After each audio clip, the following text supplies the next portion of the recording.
बच्चू कडू त्यांच्या काही सहकाऱ्यांसह आणि एका शिष्टमंडळासह थोड्याच वेळात राज्याच्या मुख्यमंत्र्यांची भेट घेणार आहेत। गेले काही दिवस सातत्यानं बच्चू कडू असतील, त्यांचे सहकारी असतील, हे सगळेजण शेतकऱ्यांच्या मागण्यांवरनं कमालीचे आक्रमक झाले। काल अखेरीस सर्व गोष्टी ज्या आहेत त्या सरकारी पातळीवरनं हाताळण्यात आल्या आणि राज्यातल्या शेतकऱ्यांना न्याय देण्यासाठी बच्चू कडू थोड्याच वेळात मुख्यमंत्र्यांना भेटतील।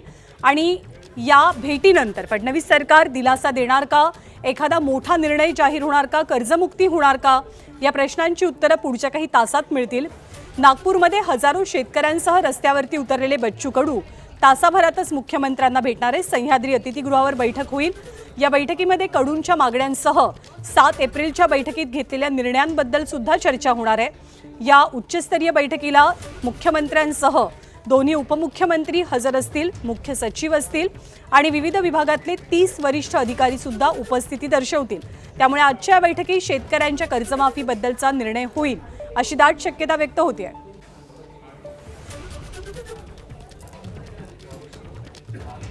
आहे।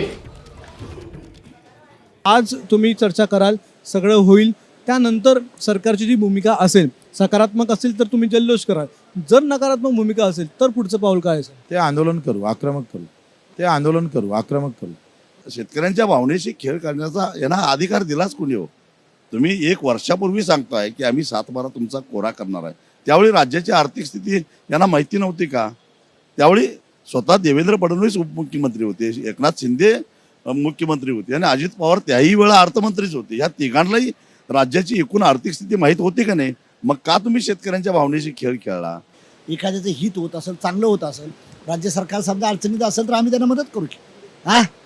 पण तुम्ही काय करताय, आम्हालाच आपलं यूज करायचं आणि फेकून द्यायचं, ही नाटक नाही चालणार आम्हाला हा। माफी झाल्याशिवाय आंदोलन मागे नाही, काय नाही। कर्जमाफी जोपर्यंत होत नाही, टाइम पिरियड डिक्लेअर होत नाही, तोपर्यंत आमचं आंदोलन चालू राहील। शेतकरी नेते त्यांच्या मागण्यांवरनं आक्रमक असल्याचे चित्र दिसतंय। दरम्यान आम्ही सुद्धा शेतकऱ्यांच्या बाजूचेच आहोत, कुणीही आडमुठेपणाची भूमिका घेऊ नका असं आवाहन मुख्यमंत्र्यांनी केलंय। रेल रोको आंदोलन होईल नागपूरमध्ये।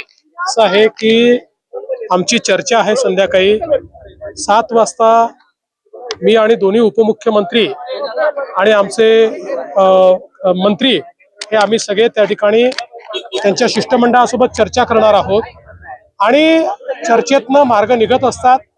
मी त्यांनाही सांगितलेलं आहे की कोणीच आडमुठी भूमिका घेऊ नये, आपल्याला सगळ्यांना शेतकऱ्यांचं हित बघायचं आहे। आम्ही शेतकऱ्यांच्या हिताच्या बाजूनेच आहोत, त्यामुळे त्यातनं जो काही चांगल्यातला चांगला मार्ग काढतील तो काढण्याचा प्रयत्न हा या बैठकीत आम्ही करू। तर सरकार शेतकऱ्यांच्या बाजूनं असल्याचं मुख्यमंत्री जरी सांगत असले तरी बच्चू कडू मात्र मुख्यमंत्र्यांवरती सातत्याने टीका करतायत। तर दुसरीकडे उपमुख्यमंत्री एकनाथ शिंदेंचं कौतुक करताना पाहायला मिळतात। तर आमचं आयुष्य गेलं हो लढण्यासाठी, त्याच्यानं मला असं वाटतं का शेतकऱ्याला थोडं सांगावं लागतं किती इंचावर बियाणं टाकावं लागतं। एकनाथ शिंदे मुख्यमंत्री असते तर आता ही वेळ आली असती? मला वाटतंय का ते अधिक सकारात्मक झालं असतं। ते स्वतः शेतकरी आहेत म्हणून काय स्वभाव असतं, मी ग्रामीणमधून आलं तर मला ग्रामीणची चिंता असतं, शहरामधून आलं तर शहराची चिंता असते।